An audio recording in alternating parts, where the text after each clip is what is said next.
Née au Québec, elle a vécu les 3 premières années de sa vie en Haïti.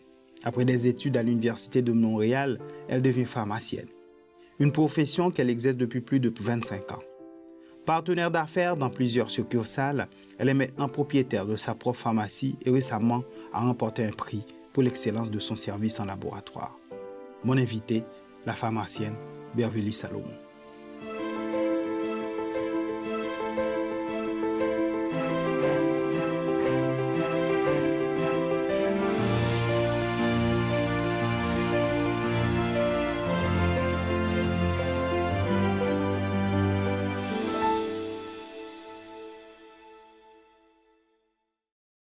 Madame Bervely Salomon, merci de nous avoir accueillis sur votre lieu de travail. Où sommes-nous en ce moment? Ici, c'est ma pharmacie. Fait que j'ai une bannière Jean Coutu. C'est comme ma deuxième maison. Que représente ce lieu pour vous? C'est où est-ce que je suis le plus souvent, à part à la maison. Fait que pour moi, c'est où est-ce que j'accueille mes patients, c'est où est-ce que je mets toute mon énergie pour donner le meilleur de moi-même professionnellement. Qu'est-ce qui vous a attiré à faire carrière dans le domaine de la pharmacologie? J'ai été en pharmacie parce que je voulais être pédiatre en réalité à la base, mais j'ai pas été acceptée en médecine, fait que je me suis orientée vers la biologie. Puis par la suite, j'ai été acceptée en pharmacie. Fait que c'était vraiment le contact avec le patient, mais il y avait aussi le côté gestion qui m'attirait aussi parce que j'aime beaucoup les chiffres, fait que ça mariait un peu la santé et les chiffres. Fait que je trouvais que c'était un bon compromis comme profession. Vous avez fait vos études à l'Université de Montréal. Oui. Donc vous avez gardé de bons souvenirs. Pouvez-vous nous en parler? Oui, ce fut un temps vraiment très agréable, l'Université de Montréal.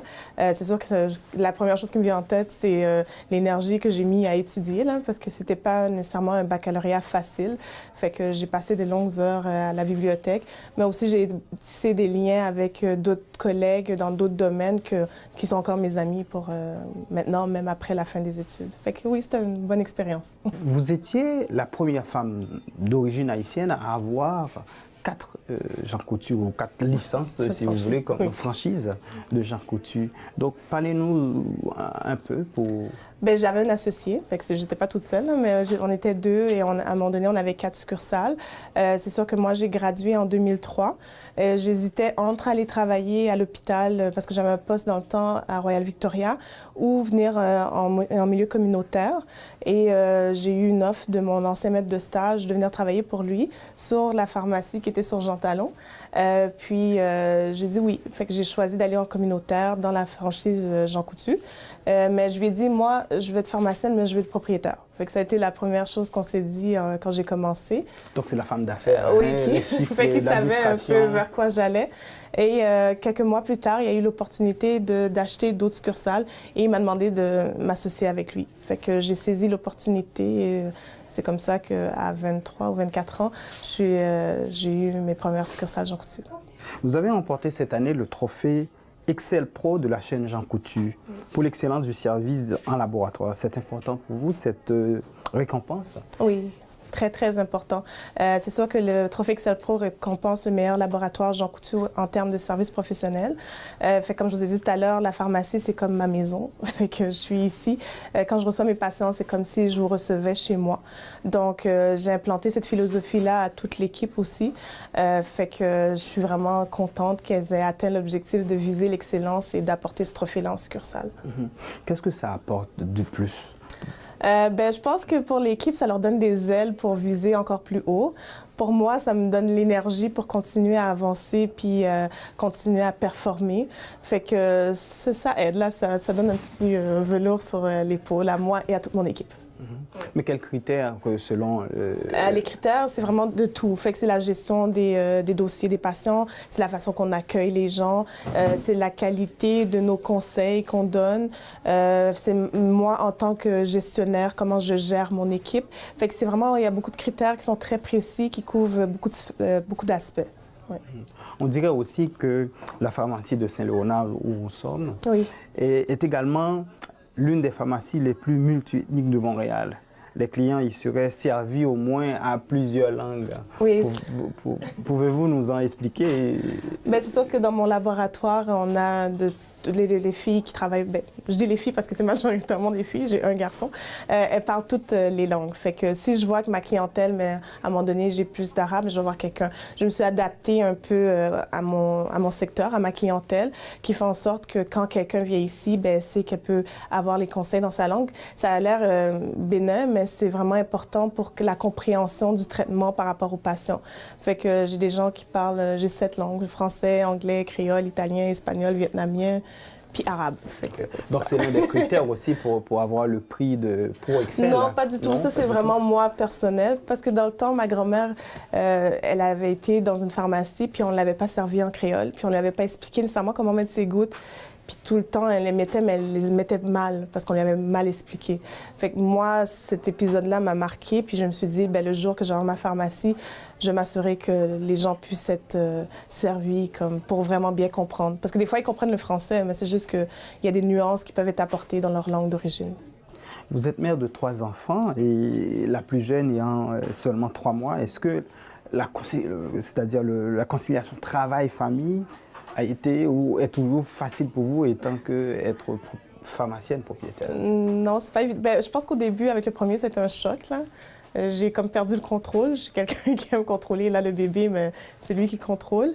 Fait que ça a été un peu difficile, mais par la suite, mon réseau, qui est toute ma famille, est venu me supporter dans ça. Parce que j'ai pas vraiment le choix, je peux pas passer 1 an à la maison. Fait que il faut que je retourne assez rapidement au travail.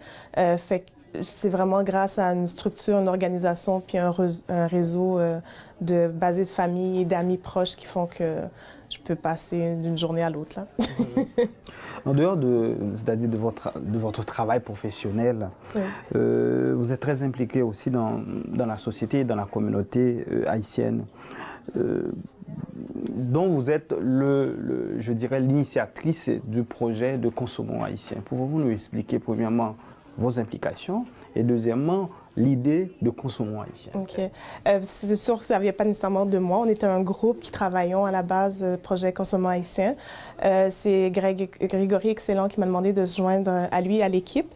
Le but, c'était vraiment d'essayer de faire en sorte que les gens aillent consommer chez des entrepreneurs d'origine haïtienne pour que le dollar puisse rebondir plus souvent au niveau de la communauté.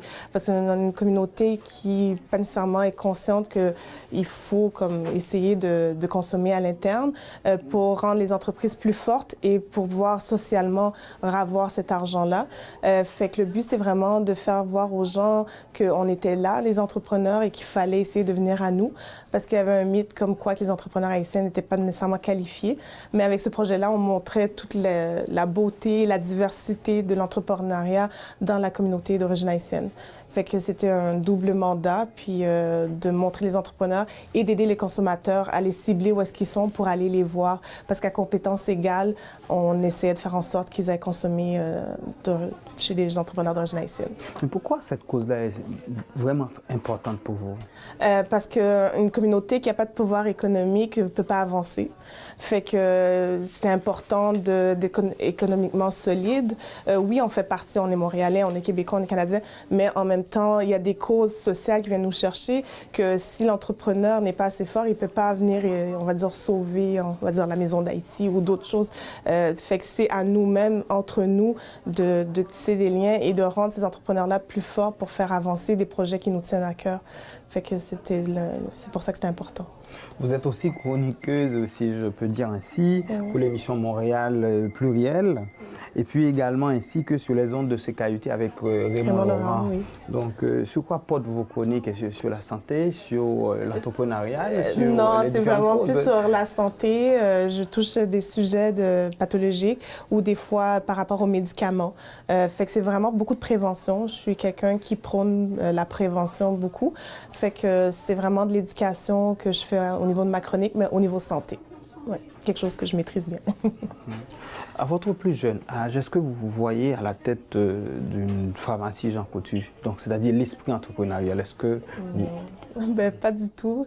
Je pense que dans notre communauté, l'entrepreneuriat, c'est pas quelque chose qui est nécessairement mis devant. L'immigration au Québec a d'abord été de professionnels.